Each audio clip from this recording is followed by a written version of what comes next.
Identidad cultural parte 2. En el capítulo anterior ya habíamos entrado en materia sobre lo que era identidad cultural y definido sus variables principales.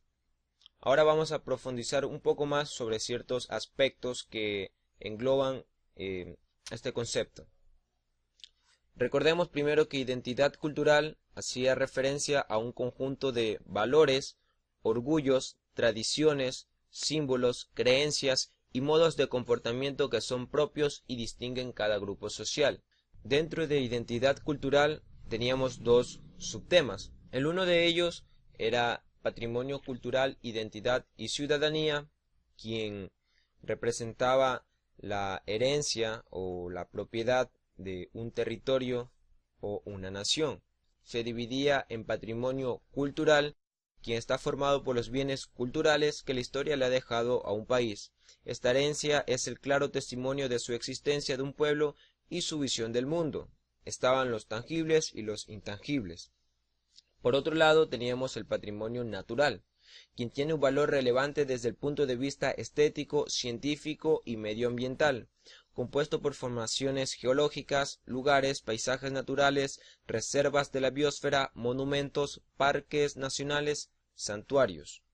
También teníamos dentro de identidad cultural lo que era la construcción de la identidad histórica, del cual podríamos decir que la identidad, a pesar de tener una raíz básica sobre la que se trabaja y se moldea, no es algo que se hereda totalmente.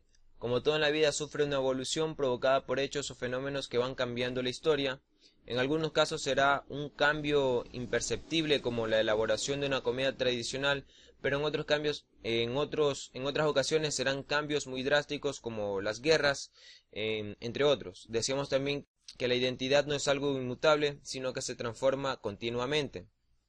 Ahora, profundizando un poco más sobre este último tema de construcción de la identidad histórica, tenemos que la historia que trata de regiones, grupos o instituciones ha servido para que los individuos cobren conciencia de su pertenencia a una etnia, a una comunidad cultural, y bueno, que al hacerlo han propiciado la integración y perduración del grupo como colectividad.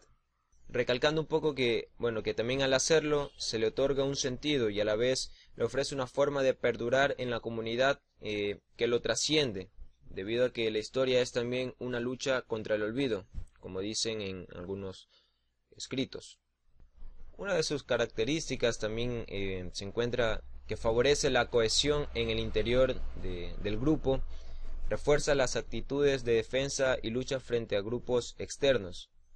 Son dos puntos básicos que se toman en cuenta en la construcción de una identidad a través de la historia. Siguiendo con lo que es identidad cultural, tenemos cuatro aspectos que se necesitan estudiar un poco más a profundidad, los cuales son interculturalidad, pluriculturalidad, multiculturalidad y plurinacionalidad. Partiendo con interculturalidad, es un proceso de acercamiento o diálogo que busca igualdad de condiciones entre personas de diversos pueblos y nacionalidades. Se sujeta a variables tales como la diversidad, hegemonía cultural y política, obstáculos comunicativos como el idioma, políticas integradoras, desconocimientos entre grupos culturales, entre otras variables.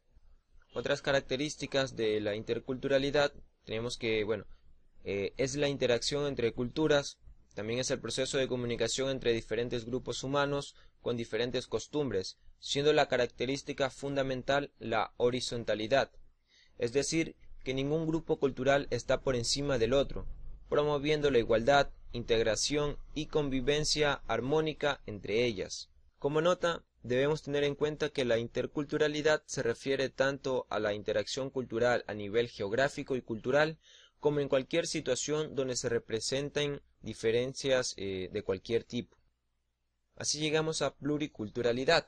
Es el reconocimiento a la existencia de varias culturas originarias dentro de un estado. La convivencia entre múltiples culturas implica una pluralidad de conocimientos y tradiciones que enriquece a una nación.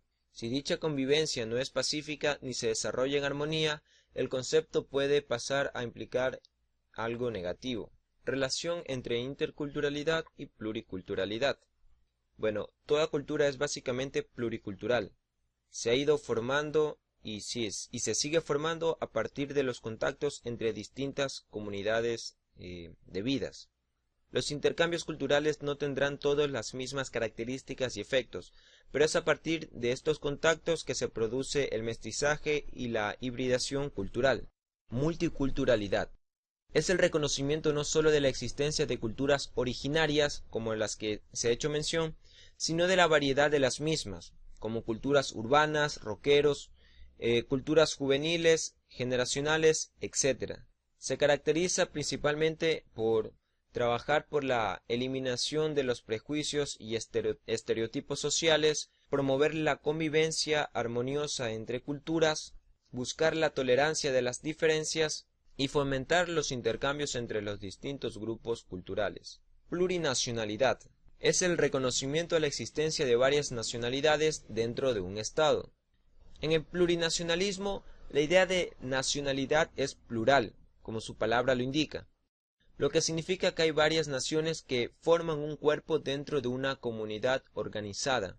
Un Estado plurinacional implica la existencia de múltiples comunidades políticas y una asimetría constitucional. Un ejemplo es el Estado plurinacional de Bolivia. En este país sudamericano conviven unas 40 etnias aborígenes, mestizos, nativos, descendientes de europeos, población de raza negra, inmigrantes asiáticos y muchas otras colectividades. Eso es todo en cuanto a identidad cultural. Gracias por su atención.